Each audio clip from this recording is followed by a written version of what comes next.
coming to grip our reality.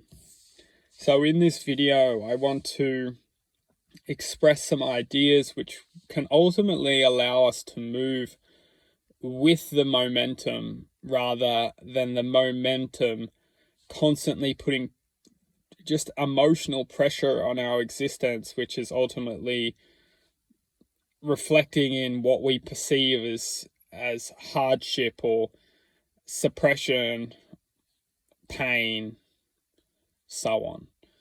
This reality is ultimately expressing an existence, and this existence is what's in each and every single one of us. And this is how we ultimately equate to what some people may refer to as karma. However, karma is only a perception which we ultimately identify and reflect. If we feel that karma is real, which effectively it's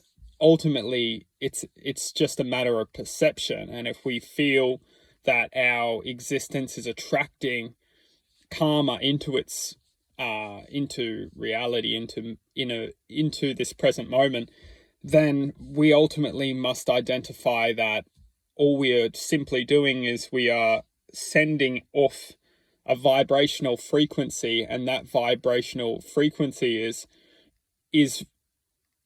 ultimately, it's interfered with the simulation which we are a part of. Whatever we express out, something reflects back. And if we are ultimately expressing out a sense of pain, suffering,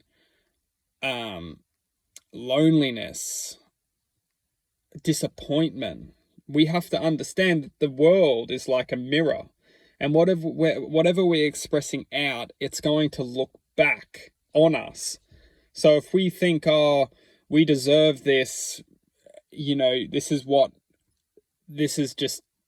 what it is, simply, then the world's going to look back on us and say, yes, you deserve this. It is what it is. It's literally like a mirror. We are our own, you could say, we are our own universe within ourselves, and whatever this universe is existing to, it's going to pull in its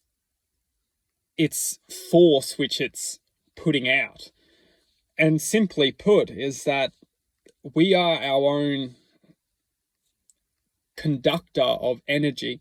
Whatever we are putting out, we are going to attract back. So if we're putting out pain and suffering and neglect and worry and fear and stress, it's going to pull all of this energy back into our existence. And that pulling effect is what we feel as we're being pushed down. We feel like we're struggling and we can't have any luck. We're always on the back foot. It's because, quite simply put, we are attracting that energy back into our lives, and we must ask the question, why? Why are we doing this?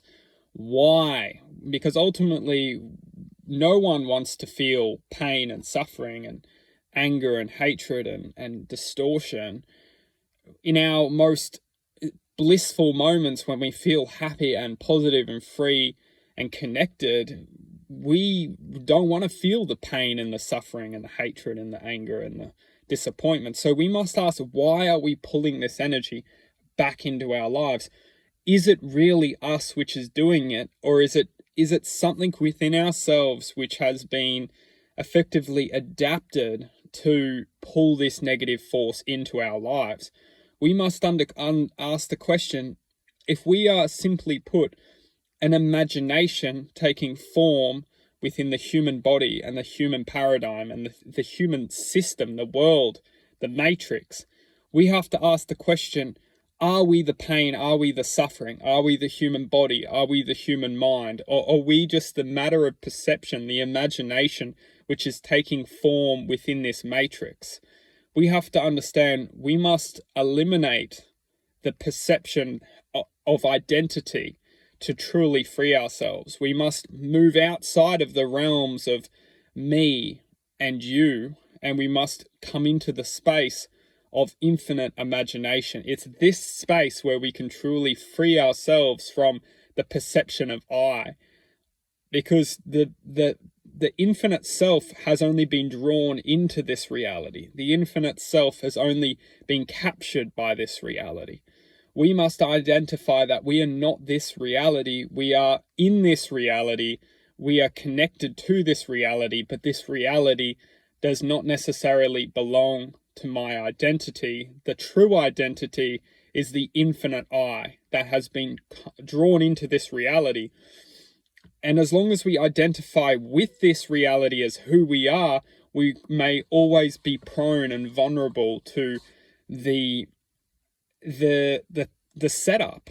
We're set up to come into this reality, and if we don't identify that we are more than just this reality, and that this reality is only set up for us to come in, slot into place, and effectively suffer to an extent, we may only take form of this suffering. We have to understand that we are more than what we're programmed and taught to be. We are more than the pain and the hardship and the negativity and the separation. We're more than the identification of separation. We are collective consciousness that has infinite form, infinite potential, and we are ultimately just an experience taking form within this human body. We are much greater than this human body. We are only an expression of awareness within this human body. And it's up to us as individuals to take ownership for the infinite I, the infinite potential. And when we do so, we can expand outside of this matrix, this paradigm of perception, and we can expand our awareness out, unifying with this infinite potential, drawing this infinite potential energy back into our existence, uplifting us out of this misty haze of negativity and worry and fear and stress, expanding out into the higher states of awareness such as unconditional love, truth, connection, positivity, harmony, peace, joy, satisfaction. And when we expand out, that is when we can see that the system can only hold us if we identify as the system.